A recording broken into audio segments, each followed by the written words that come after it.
Wow, yummy লোভনীয় চালতার আচার। এই যে দেখেন, চালতাগুলো আমি কেটে সুন্দর করে পিস পিস করে সুন্দর করে ধুয়ে ফেললাম। তারপরে এটাকে ভালো মতন সিদ্ধ দিব। সিদ্ধ হয়ে গেলে আমি একটু হালকা করে থেতিয়ে নিব, যাতে মশলা তারপরে গুড় ভালো মতন মিক্সড হয়ে যায়। সেজন্য তো এভাবে প্রত্যেকটা চালতাই আমি এভাবে থেতলিয়ে নিব। তো আপনাদের কাছে চালতার আচার কেমন লাগে? আমার কাছে অনেক ভালো লাগে। আর চালতা কিন্তু পুষ্টিগুণে ভরপুর।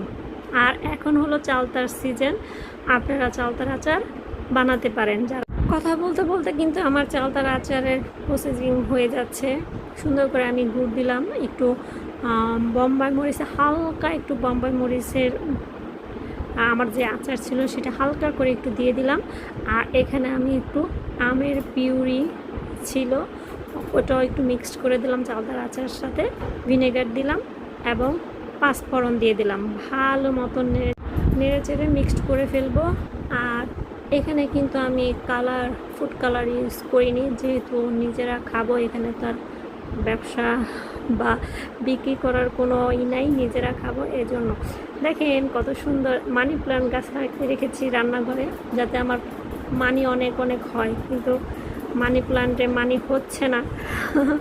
এ নিয়ে এই দেখেন আমার লোভনীয়, খুব লোভনীয় আচার তৈরি হয়ে গেল। ইস, জিভে জল এসে যাচ্ছে। আপনাদের কি আসতেছে? আসলে অনেক অনেক মজা হয়েছে। যে যে আমার আচার খেয়েছে সে বলতে পারবে আমার আচারটা কেমন হয়েছে। তো আমার ফ্যামিলি সবাই বললো যে অনেক মজা হয়েছে। তা আমিও খেয়ে দেখলাম, মাশাআল্লাহ অনেক ভালো হয়েছে।